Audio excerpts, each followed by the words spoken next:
senior stewardship, registration rigmarole, and museum matters. All this and more as the Stafford Weekly News starts now.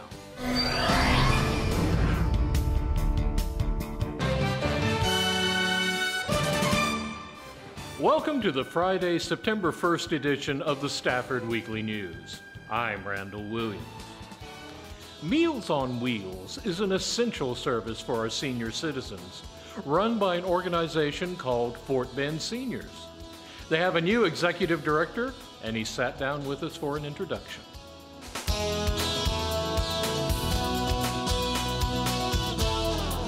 My name's Doug Simpson. I'm the new executive director here at Fort Bend Seniors, and my background is a little what you might call unique. Out of college, I was in the financial services industry as a stockbroker for many years, and then in the late 2000s, 2008, 2009, my wife and I decided that we wanted to do something a little more, to give back a little more, and make the planet a better place. So we sold everything, quit our jobs, and moved 10,000 miles away to the Philippines. And there in the Philippines, what we did is we helped street kids and impoverished families get out of those situations. We started a school, we have a church that we have there, and it's still existing to this day.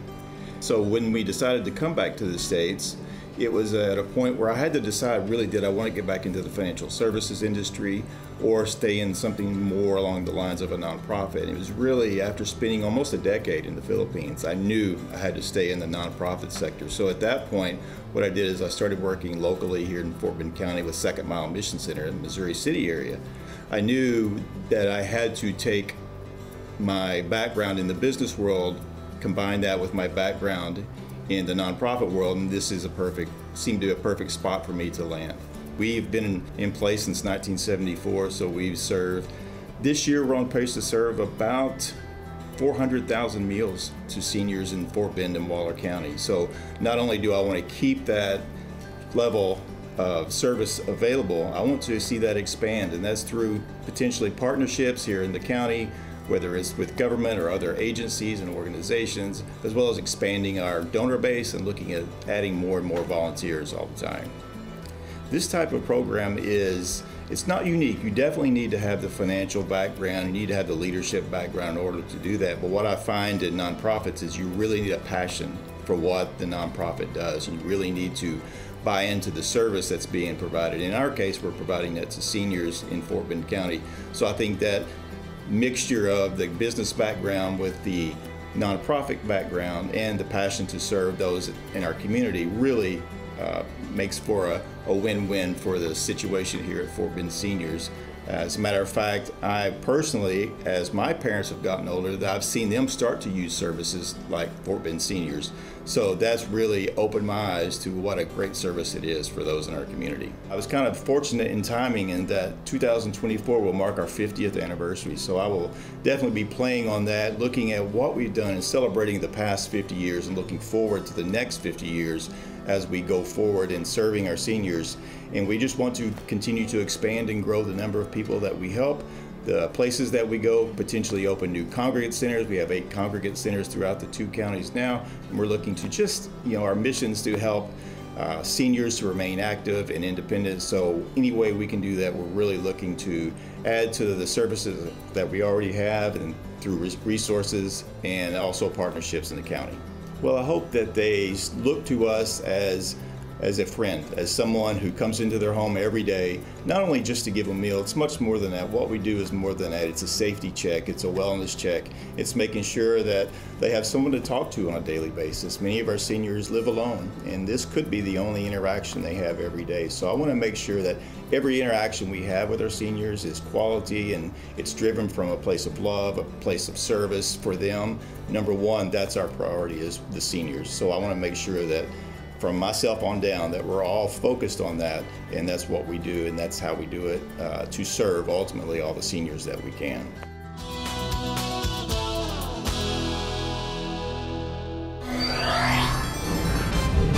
Into the sunset, next. In Stafford, diversity is not just a number, it's who we are. When you are here, you become part of the story. You can sleep well knowing we're always on the job and looking out for you. It's a great place for growth and opportunity. Tradition starts here. We teach your children and we stick around for your grandchildren. We are one. We are Stafford. This is the city of Stafford, and we are one. It's an exciting new school year, but first you have to register, which is kind of boring and tedious. HCC, though, tries to make that process a little more welcoming. We're here today at the Stafford campus of Houston Community College, and we're here to sign up as many of our community partners as we can for our programs that we have at the Stafford campus as well as other campuses. We're registering students for any campus that they want to take, as well as online college. Students many times don't know we're here and they don't know what we have to offer.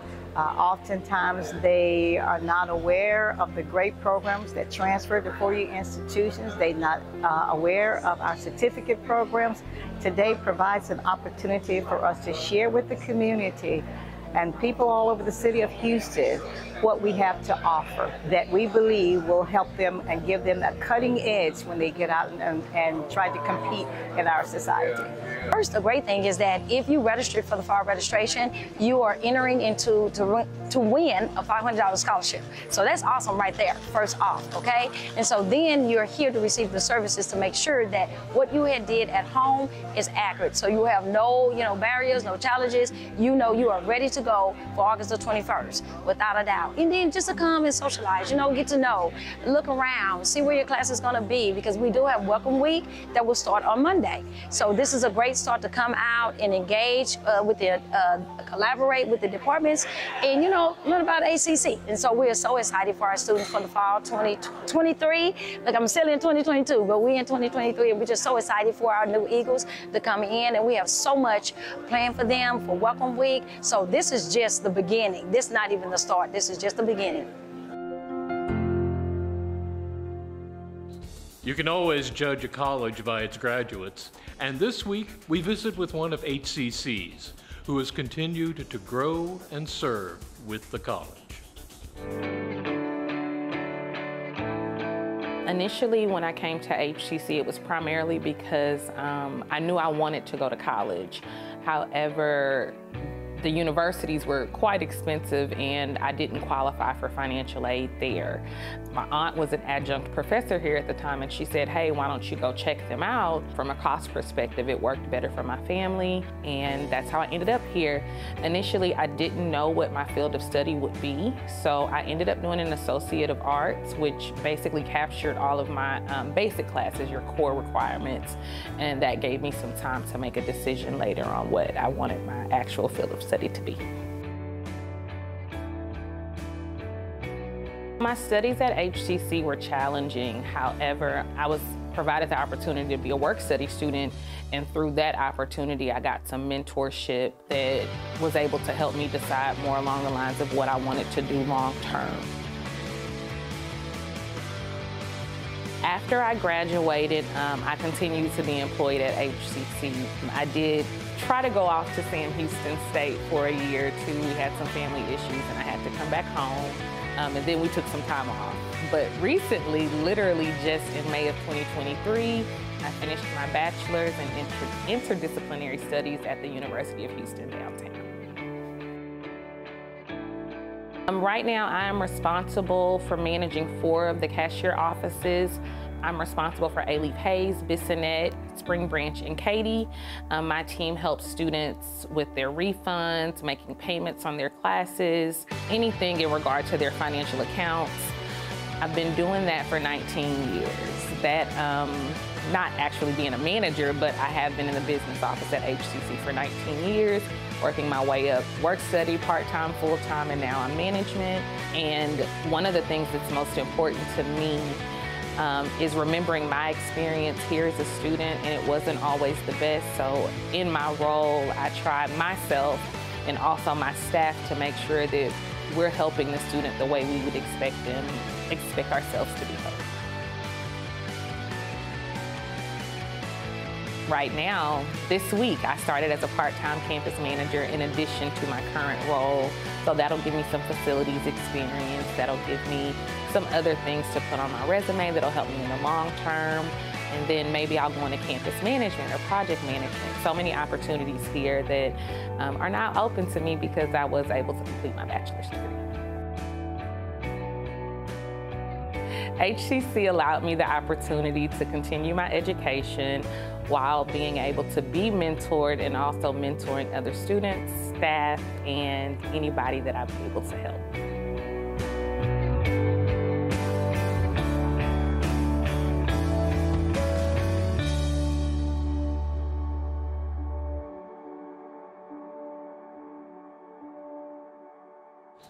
Sitting by the ocean and watching the sunset is a beautiful, relaxing sensation.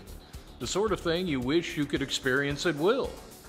If you're at the HCC West Loop campus, it turns out that you can. Well, this group of work focuses on light and color. I love the effects of pure saturated colors and pastels, the effects of reflected light and sunlight, and I try to capture the atmospheric effects of light and color with reflection on the water in my paintings. So that's really what I specialize in. I travel a lot to Florida, California, the Amalfi Coast, the Caribbean, and I just love looking at the water, photographing the water, and then coming home and creating paintings of what I've seen. I actually happen to live on Lake Houston. I have a beautiful direct view of the water, and every day I watch the sun rise above the lake, and the sun is reflected on the lake. And during some months, we also get a fantastic full moon rise, which will also be reflected on the lake. So that's something that I look at and watch every day and never tire of painting in my work. Photography certainly helps, and I'm actually looking out my window. So I have that constant view of the lake, but also the memory of places that I've traveled where you see the pure aqua colors that you would get in the Caribbean. And I will say I use acrylics, and one of the things about acrylics is that you can't mix the colors.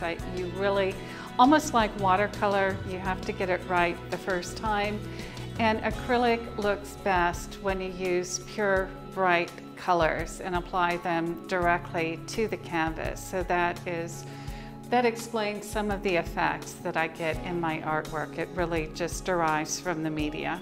The feeling of being on the Amalfi Coast and going up to the very top, the highest advantage, looking out over the ocean with the beautiful blue sky. I mean, I could take a photograph of it. I could try to do a direct rendition of a realistic view of nature, but this is basically closer to my experience and my impression. It just brings joy and delight, and that's something that I wanted to express in my paintings.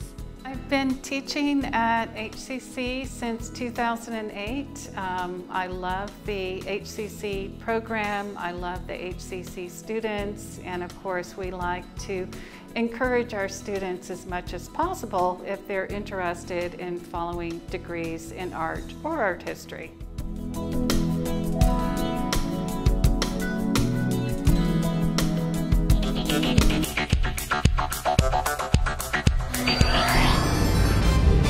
Get his autograph next.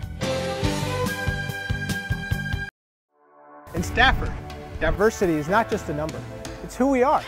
When you are here, you become part of the story. You can sleep well knowing we're always on the job and looking out for you. It's a great place for growth and opportunity. Tradition starts here. We teach your children and we stick around for your grandchildren. We are one. We are Stafford. This is the city of Stafford, and we are one. The opening of a new museum in the area is always a cause for celebration. And when it celebrates one of the most influential men of the 20th century and his legacy, even more so.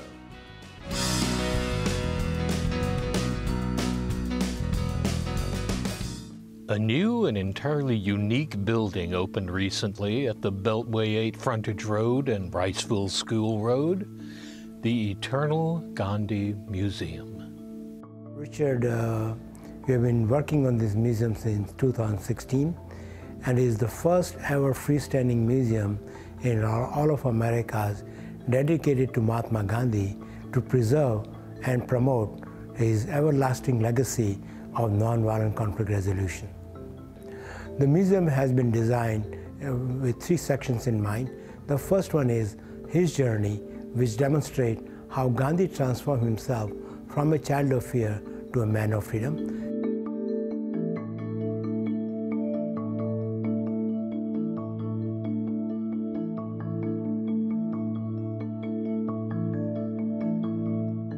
Second section is our journey, where we show global peace leaders like Dr. King, Nelson Mandela, and others, and show the massive social change they have brought about following into footsteps of Mahatma Gandhi.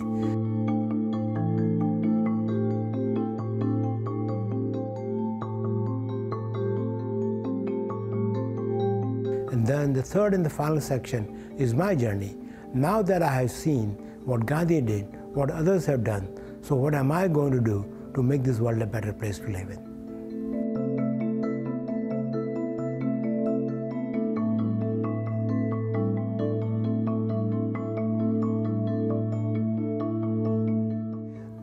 The message that the visitor can take away from this museum is, in a gentle way, you can shake the world.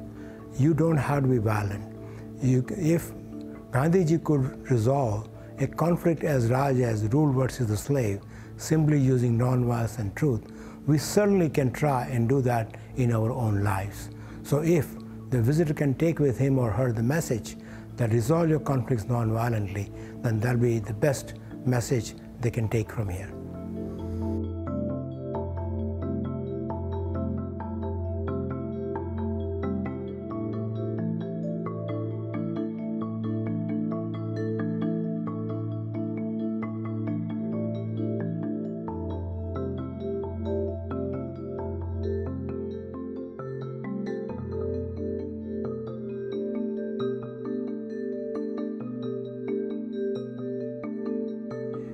As they say, seeing is believing it, and which is truly applicable for this museum, because no matter how much description we can give you in writing, how many virtual videos we can show you, but I can assure you, every visitor who has come, without fail, they have said, seeing is believing it.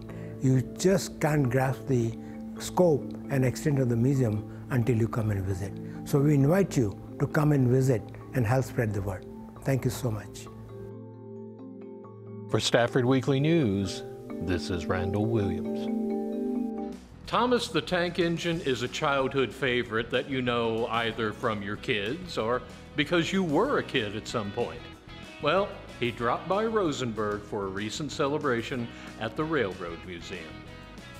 Today is our Thomas and Friends Fun Day.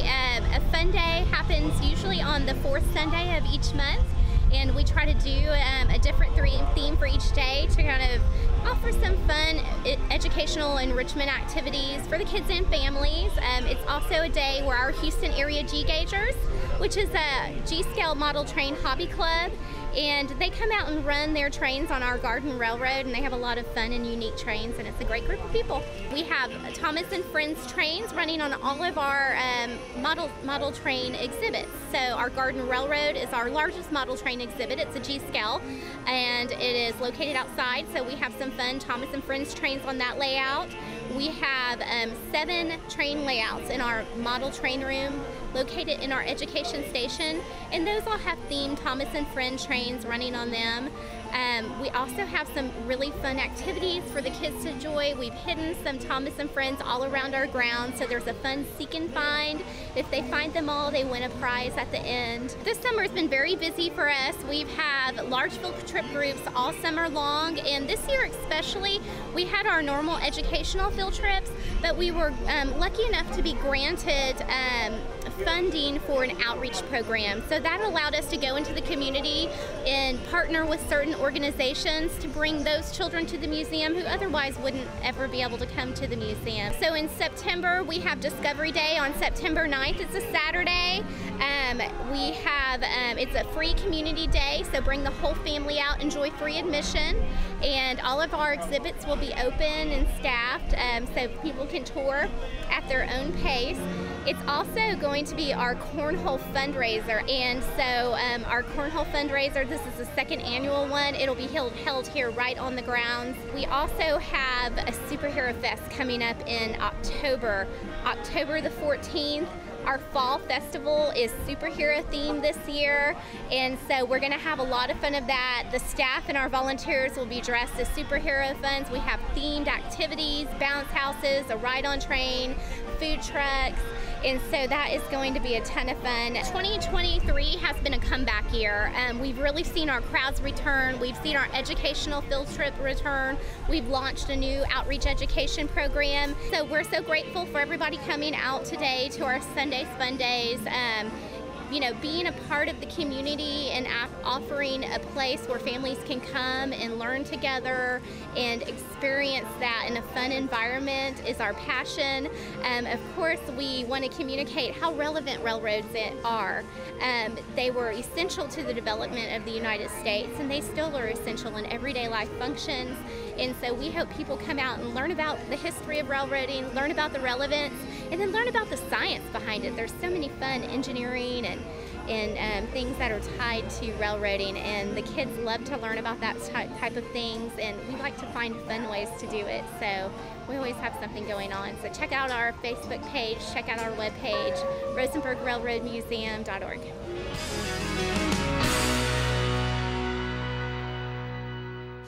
That's a wrap on our news for this week. Thank you for joining us. For everyone here at Stafford Weekly News, I'm Randall Williams. May all your news be good news.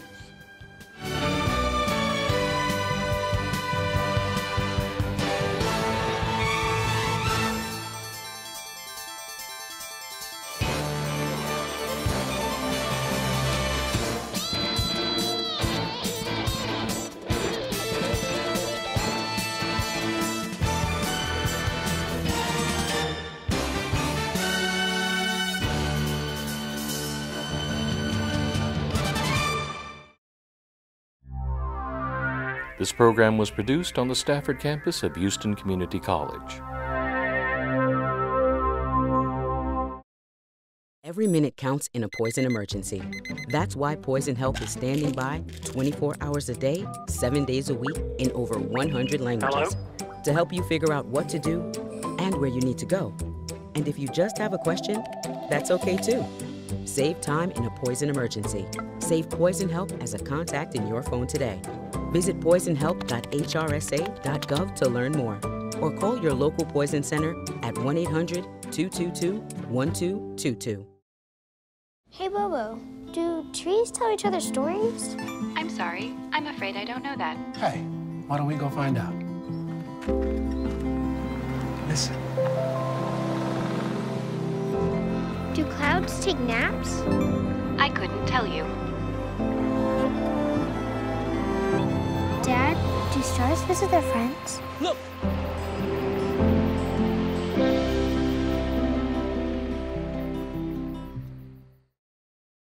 Okay, Dad. 1, 2, 3.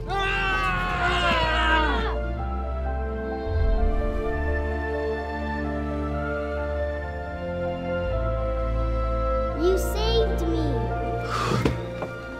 Dad? Are you okay? I'm fine, dear. Your hero needs you now, and AARP is here to help. Find the care guides you need at aarp.org/caregiving. Wait a second. Do you know who I am? Julia. Hi. I just wanted to talk to you about what happened with those two girls in 8th grade. Oh, yeah? That one day at PE when they were like yelling at me and then you just linked arms with me. I don't think you know how much like that helped me because like I finally like knew that I had somebody.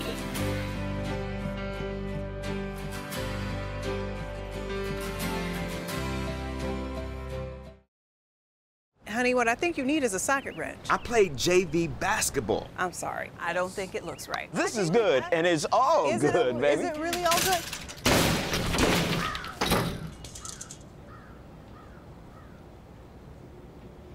If you love me enough to routinely test your handyman skills, not to mention the strength of your marriage, then of course you'll visit nhtsa.gov/therightseat to make sure I'm in the right car seat. I'm gonna call my dad.